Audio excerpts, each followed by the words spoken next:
Hello everyone, I am Corinne Crabtree with fitandfat.com, and today we are going to talk about my story of depression. It's a little lighthearted talk for a Sunday afternoon, but I get requests from you guys often for me to talk about certain topics, and a lot of you know that I suffered from severe depression in my teens and have battled it off and on throughout most of my life. And I get a lot of email asking, can you tell your story about what happened? Just really give a little bit more detail and background on just, all things about my depression and stuff. So we'll just get right into it. When I was in elementary school, so all of you know that I suffered with obesity most of my life, and I started gaining weight real early on. And when I look back on my life, I really think that a lot of my depression started in the years where I was probably between 12 and 14. I was severely bullied for my weight in elementary school. Just day in and day out.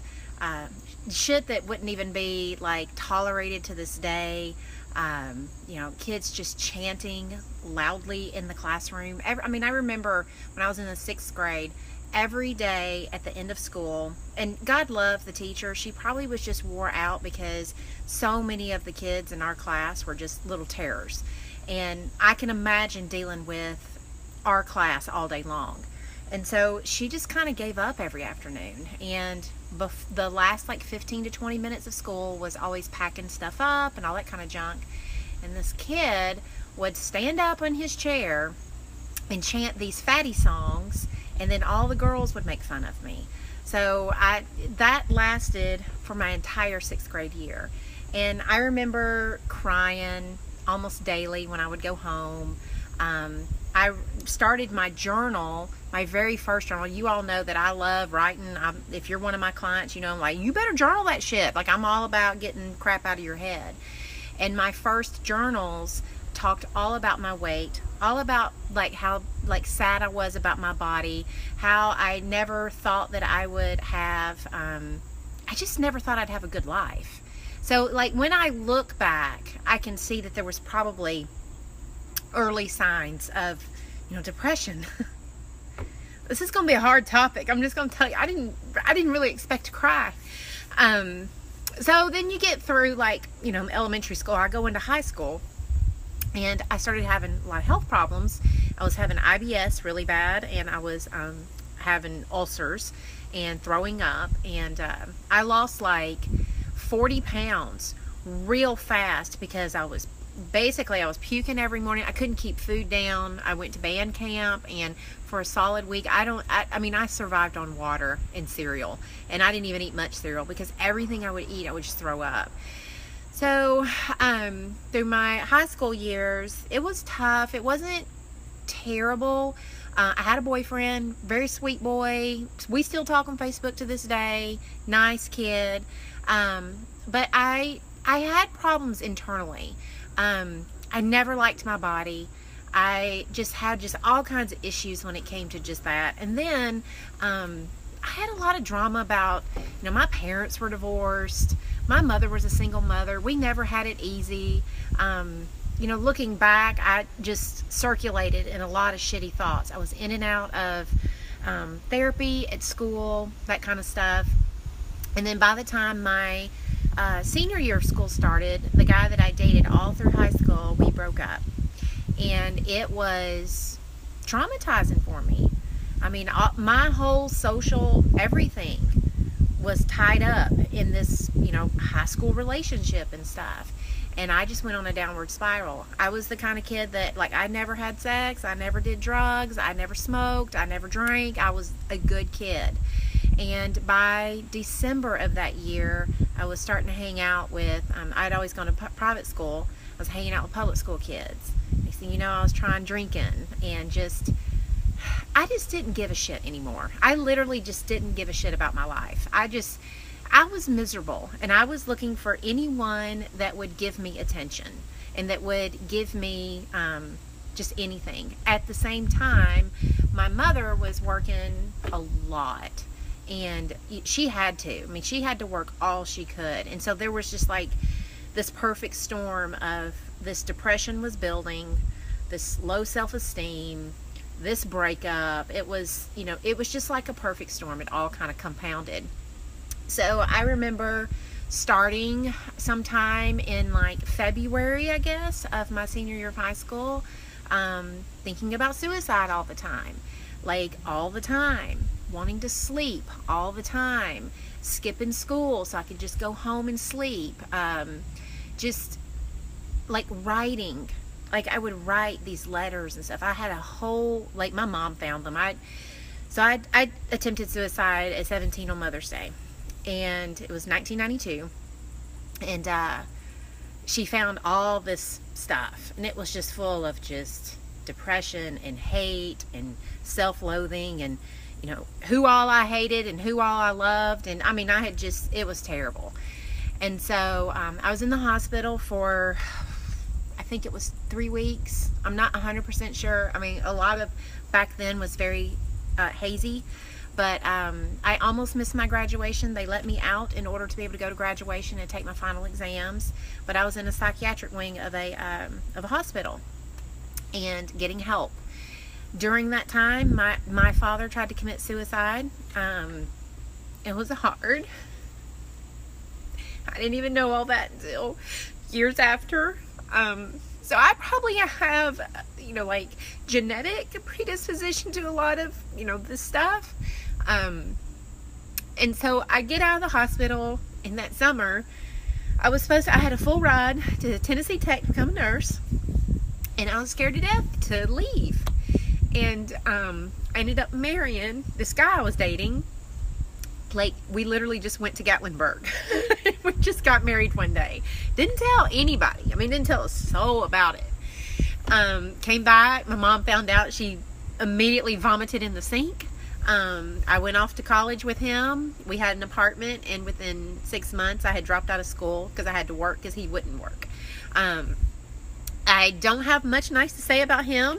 I don't think about him, but I can get past all the bullying, but that guy was just a total douchebag loser. So I guess the nicest thing I can say about him is that he probably like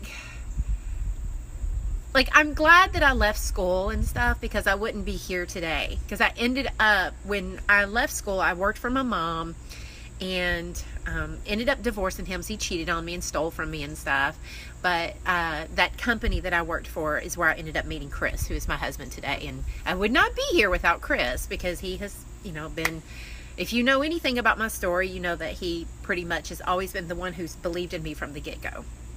So we finish, I divorced him, and then my 20s, off and on, dealt with some depression. I was, I took meds at, you know, during different points. When I was in the hospital, they had me on lithium and a couple things. They thought I was bipolar. I don't think I was ever bipolar. I think I had really bad depression. I don't think they ever really, I don't really know. I mean, it was 92. Who the hell knows? And who the hell cares at this point? Through my 20s, it was up and down. Had problems like my depression followed my weight. You know, the bigger I would get, the more depressed I would get. I just totally had no way to deal with things. When Logan was born, once I met Chris, I started doing better. And it wasn't Chris that made me start doing better. It was my belief that you know, that I had found someone. And I would watch him, and he was so positive, and he was just like never had a bad day and stuff. And I'm like, how do you do that? And he would just talk to me about how he just, I don't know, I just think that, you know, things work out, and I don't think everything is a problem. And he would point out to me sometimes when my mind would run wild on a problem, and he would be like, what if we looked at it this way? He was never a berater and stuff. And he always loved me for just who I was, because we're polar opposites. The people that know us in real life are just like, are you fucking kidding me? You too? So I'm the outgoing one. He's the, you know, the quiet one. But he just is, he started pointing out to me kind of how I could start thinking differently. He never ever told me that the way that I saw life was wrong. He just would like say, what if you thought about it like this? And he always believed in me. Like, and I do this with my clients all the time. I tell them, like, if you're not ready to believe in you, that's fine.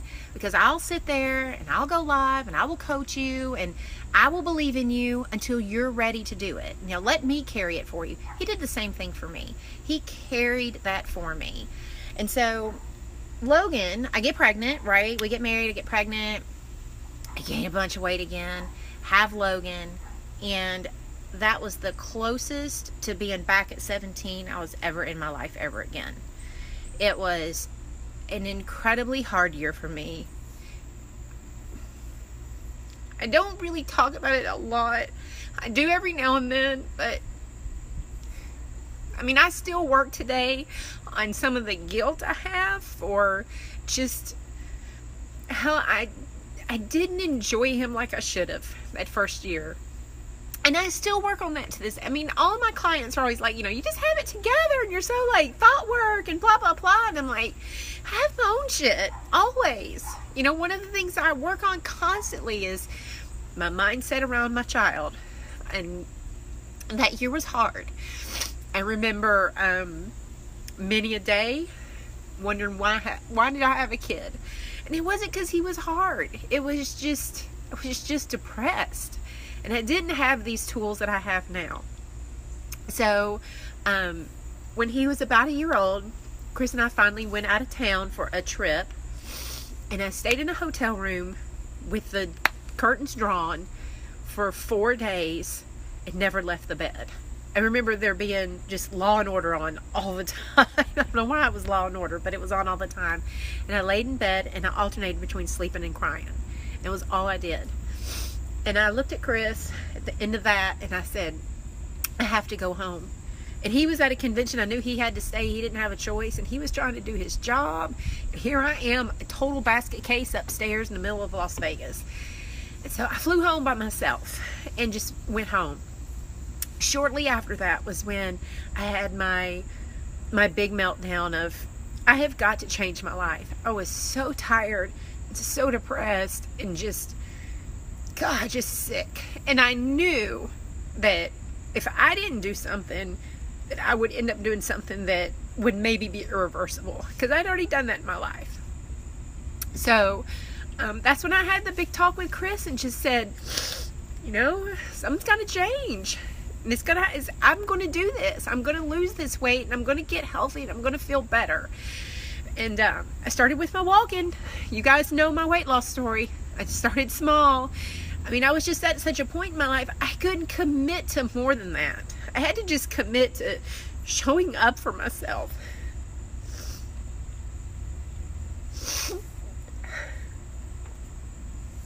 So anyway, 18 months later, I lose my weight. I feel better and stuff. Then I had one more round of depression. I know you guys are like, now look, are you the one that we follow? Because holy shit. So, I lost my weight and everything was going great. But I always knew that there was something going on with Logan that I just couldn't put my finger on. I was pretty sure that he had autism. And I had talked to his pediatrician for years about this. He was 5. And she just always kind of said, you know, he was so, like, he wasn't doing some things, but he was doing other things. He was such a mix. And, you know, you have to think about, this is almost 15 years ago, or 10 years ago. We didn't know what we knew now back then. So he slipped under the radar. And finally my mom was like, baby, I will go with you to the doctor because I want to make sure that she understands what's going on. So I go in, I'm bawling, telling her, like, I just think something's wrong. She said, for your peace of mind, we will have him tested. And I was like, thank God. All right. Chris never believed it. He just thought, no. I mean, he's so optimistic and stuff. He just knew that this was going to be for me. We get our diagnosis that day. He has a meltdown. And I just couldn't have mine. I was not allowed to have mine at that point. I'd never seen him so upset in his life. And it was like that one time where I was like, you have to step up. Like, you don't get to indulge in depression and all this other kind of stuff. You just have to soldier on. So I did. We started doing all that we could. We started throwing everything we could at it. And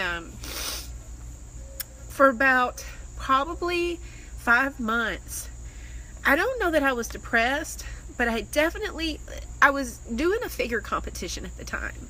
And the way that I controlled my emotions was just by checking out. I had 2 things I was doing. I was exercising, and I was taking him to therapy. But I was not being a mother. I was not allowing myself to love him. I was not allowing myself to love myself. It was just those 2 things. And it was like all I could handle. But I got through it. And so after that, I started going back to therapy. I had probably like 3 years of therapy, and I got nowhere with it. I loved my therapist, but we would go in, and every week we would talk about the same shit. We would just talk about the same stuff all the time. There was never an answer. There was never like, why is this happening to me? Or what do I do about it? And then 2 years ago, I mean, this has been a long journey, right? So 2 years ago, I went to life coach school, and I had started listening to this podcast, and my girlfriend was like, we should get certified. Now, I'd had the P&P business for 8 years at this point, and I loved her podcast. I was like, this shit makes so much sense. Like, I've just, my own, like how I lost weight, how I managed my mind around it. She had names for it. I mean, it was just amazing. And then when I went, I thought I was going to go there to learn how to be a better weight loss coach. I went there to learn how to really get a grip on my depression. I went there to really learn how to let go of a lot of my old pain, how to really deal with a lot of the demons that I've been carried around. I figured out why depression kept coming back. I figured out why I had so much hurt in my life. And then I figured out that I didn't need to change any of that, and that it was like in the past. What I had to change was how I was looking at everything today, and quit going back to the past trying to figure it out so much. So for 2 years, I've worked with her. I've got certified. I am now master coach certified in weight loss and life coaching with her. And I've really just learned how to deliberately think differently. And that's been the key for me. I mean, I can confidently say I will never attempt suicide again. I know this. I would never even dream of it being an answer again. That I know with 100% confidence. I know that I may get depressed at some point, but I have the tools, one, to figure out when it's happening. I don't even know that I will ever get like severely depressed, but I'm gonna have bad days. I have bad days now, but the difference is I know how to work on them, and like traditional therapy never could teach me that. I could just go unload on someone, but I never could work through my stuff. And so that's been the big game changer. So people ask me all the time, like, do you still get depressed? Hell yes, I do. That one of the things that I'm practicing this week, I noticed this last week, I was starting to like get more tired than I needed to be. For me, like the early signs is exhaustion. Like I just feel heavy in my body. And I'm not talking about I didn't get a good night's sleep. It's like I can't get enough rest no matter what. I start noticing like I just don't have a good outlook. Like I see problems more than I see solutions. Those are some of the things that start signaling to me that something's wrong and that I need to start getting on top of it. So I journal every single day. People ask me all the time, like, what do you do for it? I journal every single day now. But I don't just write about my problems. I also like write about my problems, and then I write about what I'm going to do about them. What do I need to be doing about them? What do I need to be thinking differently about? Where am I, like, so much of my depression comes from self-generated negative thinking. Like, I compile, like, there's the chemical component that happens, right? I think most of you understand that. There's like this chemical component that happens, but then there's these layers of bullshit that I can put on top of it that just make it so much worse. Just dealing with the chemical part is so much easier when you really are aware of when you are thinking terrible things and you don't need to. And like understanding how to have those thoughts but not feel them and act on them. How to have them and then how to be like, look, of all the things we're going to think today, this is not going to be one of them. So let's just stop here and figure out why we're thinking it, and then what do we want to think today. And I'm going to tell you, a lot of my days are, this is just going to be a tougher day than usual, but it's okay. Today is a day we cry. Today's a day we have to just shut the world down a little bit and have some good cries. Today's the day I reach out. It's not always like, you're going to be fine, and it's not rainbows and daisies and unicorns and all that kind of stuff. A lot of days, my days are like, this is just a day that you have to be on your game to not go down shit road, and that's fine. I'd rather be aware and work hard at it than to just be like, maybe I'll get better, or I'm just going to sleep the day away, or whatever. I'm all about being proactive on it. I don't take meds to this day. I have taken meds. I think personally, people ask me all the time about my opinion on meds. Here's my opinion on meds. I think they're great. I don't think there's anything wrong with them. I think that people should never be ashamed of having to take them. I think what they do is they allow you to get the chemical component under control, but I don't think that they are the catch-all. I think that the meds need to always be like surrounded by some type of therapy too. If you're depressed, you need more than a pill. You need to figure out what's going on and how do you move forward. That's super, super important. I have so many friends that need to take meds and they feel shame over it. And I'm like, why?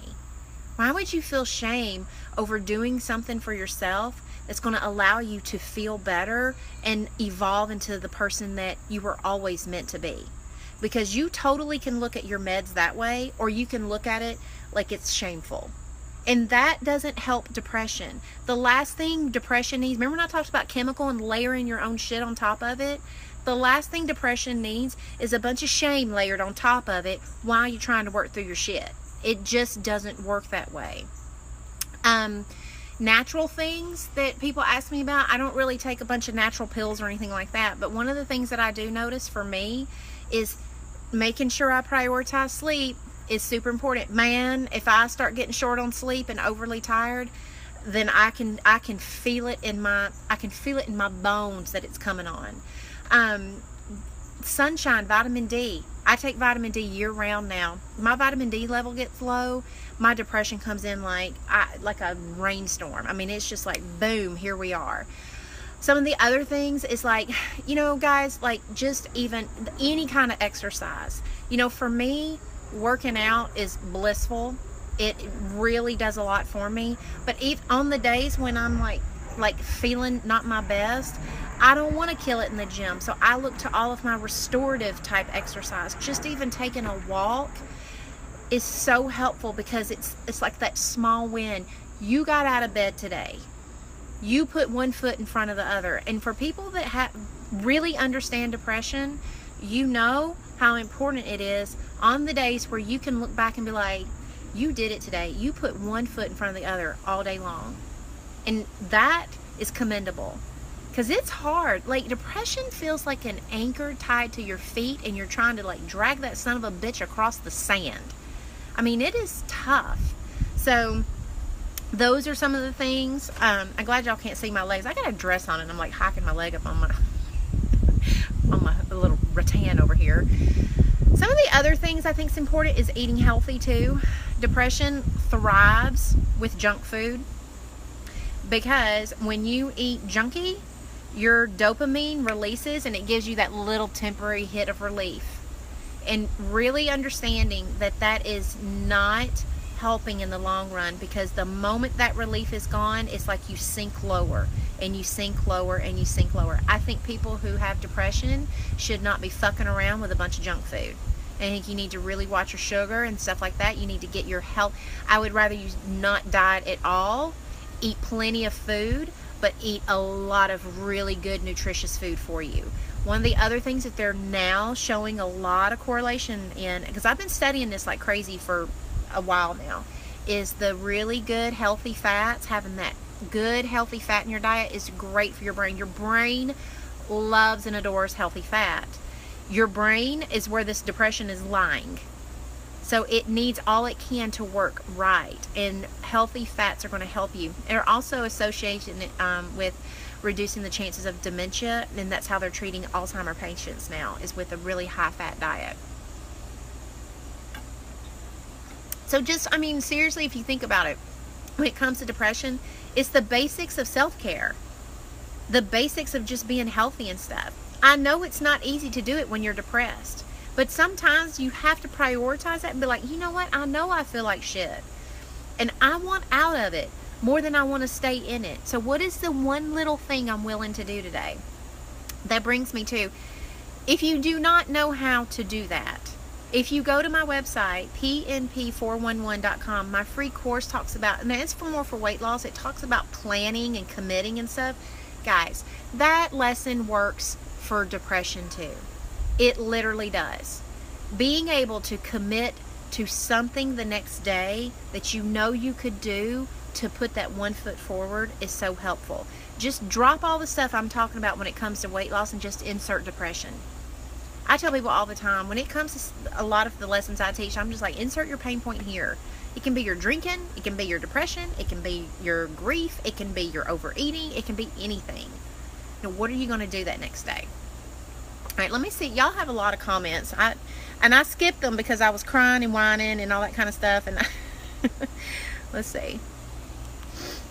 Oh, crap. Let's see. So thankful you are touching on this very important topic and how it's related to weight. Hey, Dana. You're doing so good, Dana. I've been watching you. Like I think I just liked something on your Facebook page where you were running today. Like you had Runtastic or something on there. You're doing so good. A lot of you have had problems with depression. I'm telling you, I think so many... I went to try on clothes. That's depression or depressing. A lot of you have suffered with depression. So many of us women have. I think a lot of people have. I think a lot of us just don't want to talk about it. Honestly, I think we should.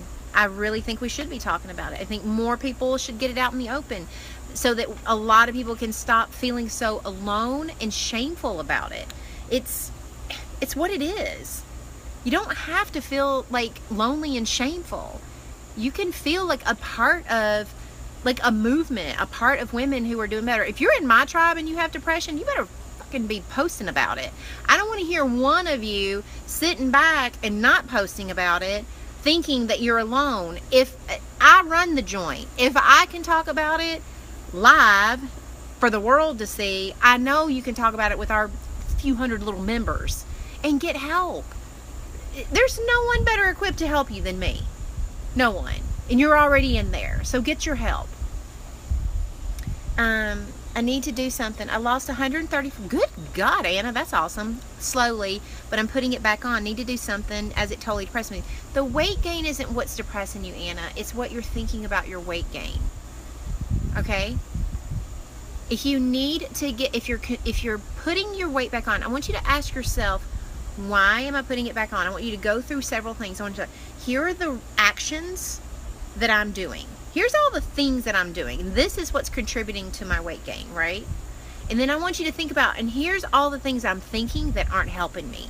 Like thinking, you know, like a lot of times people say, I'm out of control. I knew it was all going to come back. Stuff like that. That's not helpful. Come up with your list of thoughts that don't help you, and then come up with, all right, when I think this, I'm going to also tell myself this. But I'm willing to do better today. But the next meal counts. But like whatever you need to do. But on all those actions, I would just put down all the things that you're doing currently that's not helpful, and then one thing that you can do tomorrow that will help each one, and start getting them committed to a plan. And even though you've lost 134 pounds, get my free thing. It will walk you through how to commit. It will walk you through how to make that plan, how to just kind of get restarted and, you know, kicked in the butt to go forward. Thank you, Christy. Bless you for being so transparent. Y'all, I'm telling you, I'm just about clear. I'm so transparent these days. I've suffered with depression also and been hospitalized. Yeah, Angela, I feel you, honey. It's a doozy. But I'll tell you what, here's one of the things that helps me is I don't sit around with shame about my depression. I just don't. I refuse to. Here's why. Feeling shameful about it does not ever help me. You tell me one time when you're choosing to feel shame that it is somehow going to move you forward. It keeps you stuck and it keeps you hiding. So I always, if I start feeling ashamed about something, I ask myself, why? And then whatever I'm thinking will come out, and then I'm like, that thought right there is absolute bullshit. Of all the things that I get to think in the world, why am I choosing this one? Because it makes me feel like crap. So I'm not going to think this one, or I'm going to start practicing a new one. And then you have to plug in something that you can hang on to, that you can really practice and start cultivating a belief for. Margaret, God will bend you but not break you. Look where he led you. I know it, honey. He saved you so you can help so many. God bless you. Thank you so much. I'm telling you, and it's not only that, it's like, I was always meant to have Logan. I tell people all the time, like when I was working with one of the girls this morning in our tribe, I do a little live most mornings with them, a quick live, and I was talking to them today about what you have control over. And I talked to them about rewriting their painful stories from the past. And in that, you know, one of the things that I rewrote my story around Logan was because I used to feel so cheated that, like, you know, why did we have to have a kid with autism? Like, I had all these dreams. Like, I love sports, and, you know, this was going to be my kid that I got to, you know, put in sports because I never got to play sports, and, you know, just the dreams. Well, I kept choosing that autism had killed my dreams, and that autism was doing all this stuff to us. And I'm like, that's crap. Didn't do anything to me. Didn't do anything to my kid. So I rewrote my story around it, and my biggest thing was like, who is better to equip to have a child who needs really good quality of food and stuff than somebody who lost 100 pounds? Who's better equipped than two people like Chris and I who have very dominant personalities to, like, I am outgoing as all get out. Logan tends to want to do the same things all the time, and I am an agent of change. Who better to have that child than someone who can demonstrate to him how the world never works perfectly, that it's always changing. There's just so many things that I was like, start figuring out why you're so blessed and why you are the perfect fit for this situation, and quit thinking about all the reasons why this is bad and all that it took from you and stuff. Because the only thing because you could tell either story, legit. And it took me a while to believe my next story, but you could tell either story. The bottom line is, when you decide to tell yourself a story about your life and about your circumstances, you better fucking make sure it's a good one. Because if it's your choice, why are you going to choose one that's a bunch of shit and makes you feel terrible? And everybody should ask themselves that all the time. All the time. Whenever you catch yourself in a pity party and stuff, you should be like, why am I choosing a pity party right now? Because I could choose something else just like that. Rita, we love you and you're so honest with us, and your whole story helps us go through similar situations. Thank you, Rita. Hey, Robin. This is my girl, Robin. This is why we feel so much love from you. You know, for the most part, what we are all going through, and you're there totally to teach us how to get through and move on. God bless you. You definitely will love us and carry us until you teach us to love ourselves. That, guys, I swear, that is so important. And even if it's not with me, find someone in your life who believes in you. Most of you have someone right now. You just don't notice it. Find that person who absolutely does believe in you, and then start thinking about how they see you, and be like, all right, what are the things that they probably think about me? What are the things that they probably feel about me? That's the stuff I need to figure out how to do for myself. And start, just start doing it. I know that sounds so simplistic, but it is so simplistic. We make it harder than we have to. But nothing changes unless you start practicing it. Yeah, you may not believe it all today. And I don't even want you to believe it all today. What I want you to do is get used to trying it on until it fits. Because otherwise it's never going to get there, ever.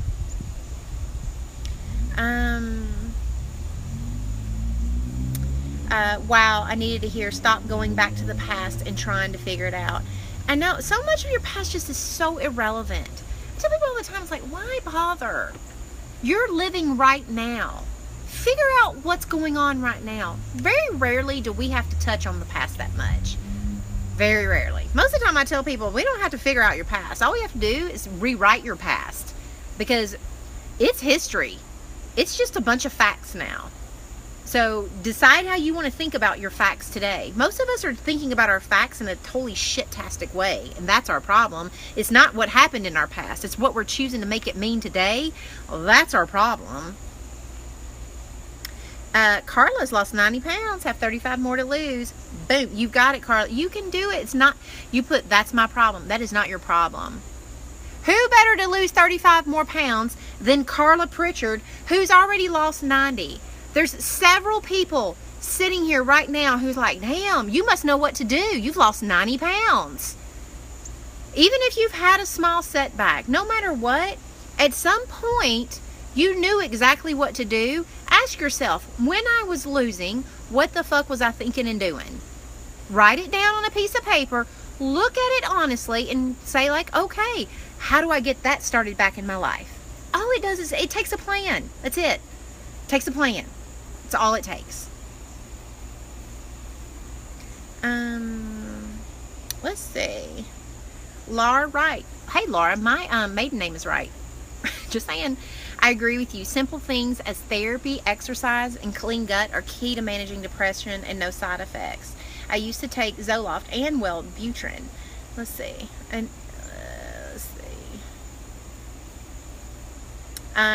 let's see.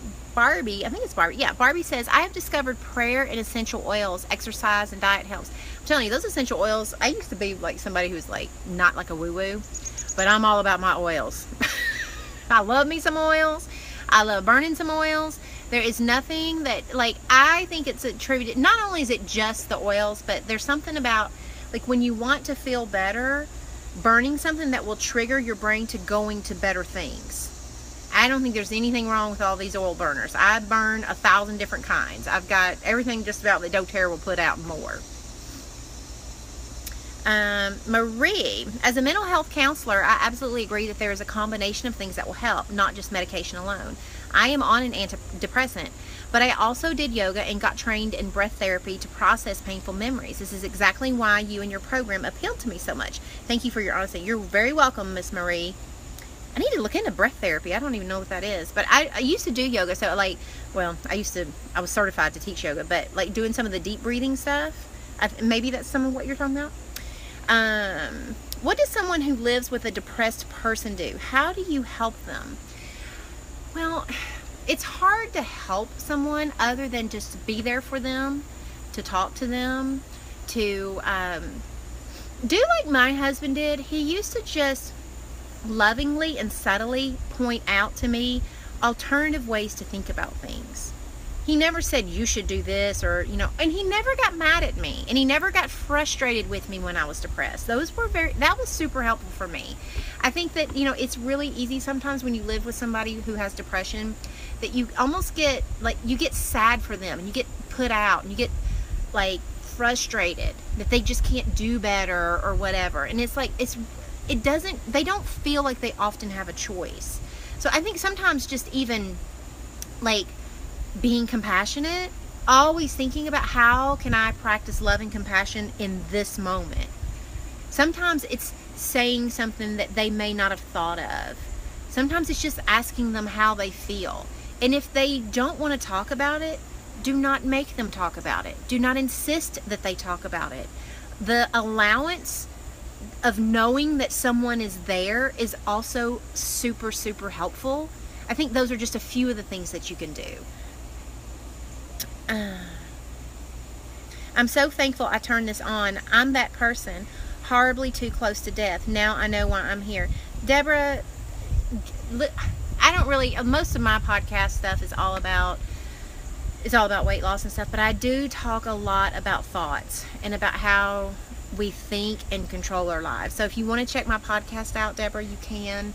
It's if you go to pit.click/podcast, or if you go to pnp411.com, all my podcasts are there. You can click and listen to them. A lot of my Facebook lives are like this, where I just talk about random shit. I talk a lot about weight loss, but so much of the way I approach weight loss has nothing to do with like what you should be eating and all that kind of stuff. It's really about how you think about yourself, and how do you cultivate motivation? How do you, like all of the things that get you out of that stuck in the mud type situation and stuff. So you might want to check those out, but just hang in there. Just hang in there and just seek help. There's nothing wrong with seeking help. I don't know if you have, but there's the suicide prevention hotline. I wish I had called it back in my day. Just reaching out to someone. There's nothing wrong with it. Nothing wrong with it at all.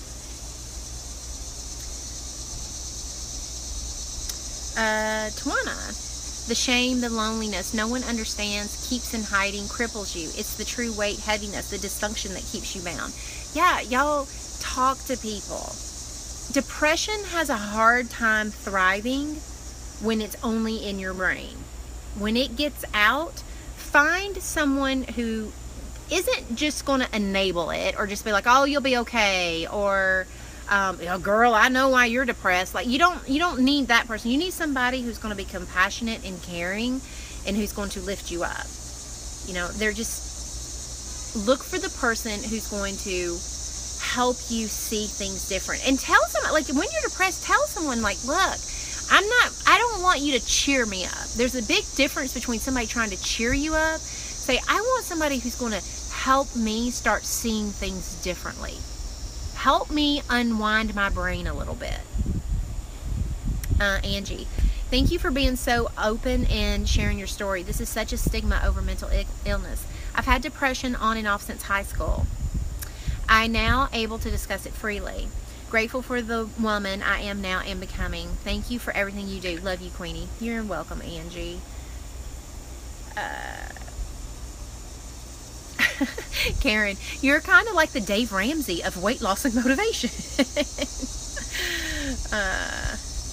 Let me see if we have some questions. Do you ever work one-on-one with a client? Cindy, I don't at this time. I just have my tribe, but I do. So in my tribe, the way I coach them is I offer calls every week. So we have like a big, it's like a, I don't know how you would call it. It's like a webinar sort of. So nobody can see each other. They only can see me, and then they raise their hand, and then they can talk to me. And then I coach live, and it's just for the tribe members. And that's the one-on-one work that I do, but I do it in a large group setting like that.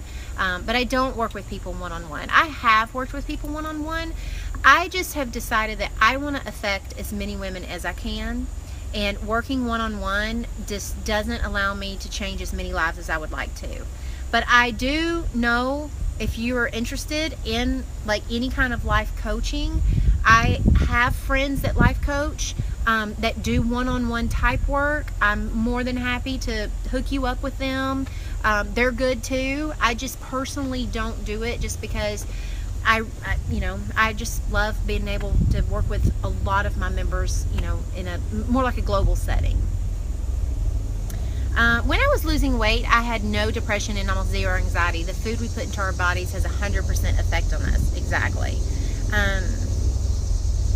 Rochelle, since I've joined the tribes, and she's joined my PMP tribe, and doing thought downloads, which is how I have them journal and start working through their thoughts. We have a process that we do. She's she's gone off her medication recently. And thank you, Debbie, for putting up the suicide prevention hotline. All right, everybody. That's it. It sounds like the military might be landing in my backyard, so this is perfect timing. Hope you have a wonderful Sunday. Thank you for indulging me crying and all that kind of stuff. It's not the easiest story to tell, as you can tell, But I just think it's really important. I'm glad that people asked me about it. I just think it is so important for people to know that there are other people like you out there, that you are not alone in this. And that one of the things I tell people all the time is like, I tried to kill myself because I didn't think that I was going to ever be destined to have a better life. And I thank God all the time for sparing me, because I have had an amazing life. I just promise you, hang in there. You can figure this out. And do not let depression lie to you and tell you that there is nothing for you, that this is as good as it will ever get, because that is just a lie. It is just what your brain's trying to tell you. And if it can tell you that, it can tell you other things too. We just need to start turning up the volume on the good stuff and start turning down the volume on all that bullshit that it wants to tell you right now. All right, guys. Have a good one. Go to pnp411.com if you want the free course, and you can listen to the podcast. It drops every Friday and Saturday, and I'll talk to you later. Bye-bye.